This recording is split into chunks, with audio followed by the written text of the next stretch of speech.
es muy importante las caídas.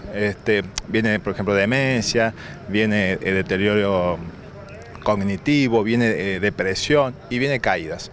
Entonces hay que tener mucho cuidado con el tema de las caídas. Tenemos que hacer prevención. Creo que es la importancia número uno es la prevención. La prevención, tenemos que estudiar un paciente de edad adulta que no tenga osteoporosis. Es fundamental. De hacer una anamnesis y preguntarle si no tiene en la familia una fractura de cadera previa después de los 65 años o si no tiene una fractura de carpo, de muñeca antes de los 65 años en la familia. Que tenga un buen equilibrio, que tenga una buena marcha, que tenga fuerza. Después tenemos factores intrínsecos de la persona y tenemos factores extrínsecos que tenemos que evaluar del paciente. En los factores intrínsecos tenemos que evaluar que el paciente no tenga convulsiones, que favorecen las caídas, estamos hablando, ¿no es cierto? Que no tenga el tema de alteraciones visuales como un glaucoma, como disminución de la agudeza visual, como una catarata, que no tenga arritmias cardíacas, que no tenga, por ejemplo, un Parkinson, que no tenga un ACV previo, que no tenga enfermedades que le favorezcan las caídas, un síndrome vestibular donde pierde el equilibrio. Y tenemos factores extrínsecos que son los factores ambientales donde vive el paciente.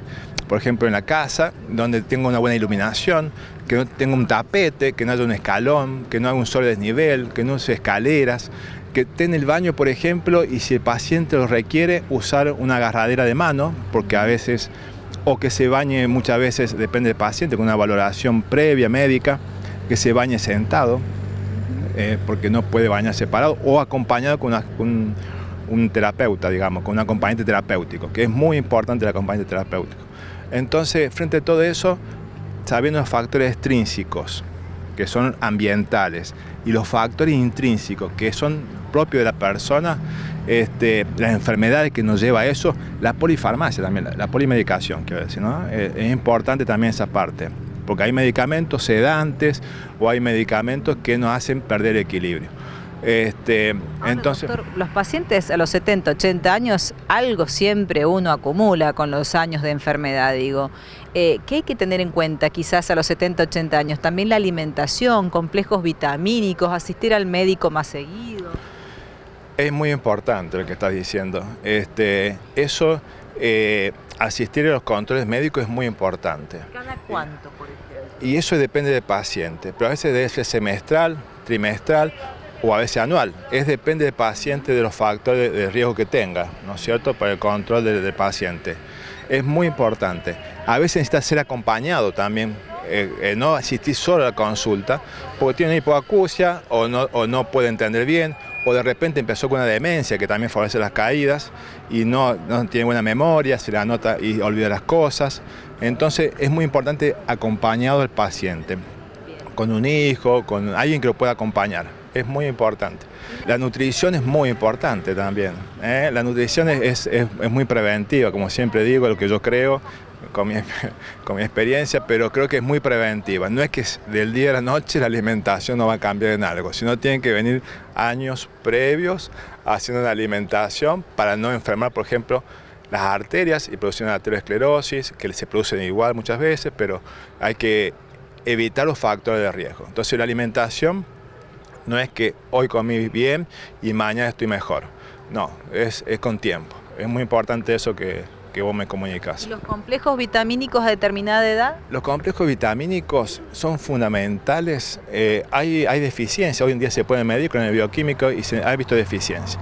El intestino generalmente tiene una buena absorción hasta los 40, 50 años. Eso es lo que se ha visto, que la absorción intestinal, entonces no haría falta complejos vitamínicos hasta esa edad. Después de esa edad existen las mediciones, entonces hoy en día existen las mediciones bioquímicas y se puede medir y evaluar si hace falta un complejo vitamínico, por ejemplo. Lo que he notado mucho acá, por las mediciones y por lo que he observado, y que hay mucho, es la osteomalacia del adulto. ¿Qué es la osteomalacia? Es un dolor muscular de hueso causado por deficiencia de vitamina D. Como estamos en la Argentina, somos más polares, el sol, la formación de vitamina D tiene que ver con el sol, el 90% la forma el sol, y el resto, por ejemplo, la alimentación rica en pescado, eso nos favorece formar vitamina D. Pues sabiendo que el sol, y como no tenemos, y a veces en la edad adulta, tienen menos propenso el sol, y además por las enfermedades que causa el sol, entonces es más difícil y encontramos mucha deficiencia de vitamina D, que eso nos ayuda mucho a la parte muscular también y a evitar la osteoporosis. Doctor, si queremos tener más información, saber más y que a lo mejor nos pueda atender, ¿dónde nos dirigimos? ¿Dónde atiende? ¿Cómo lo contactamos? Para encontrarme a mí fácilmente es el teléfono 2664-16217. Ahí atiende Valeria, donde se saca turno. O tengo un Instagram también, que he comenzado, donde doy información, que se llama Dr. Guillermo Andrada. Y bueno, y es para ayudar, es más que todo para eso.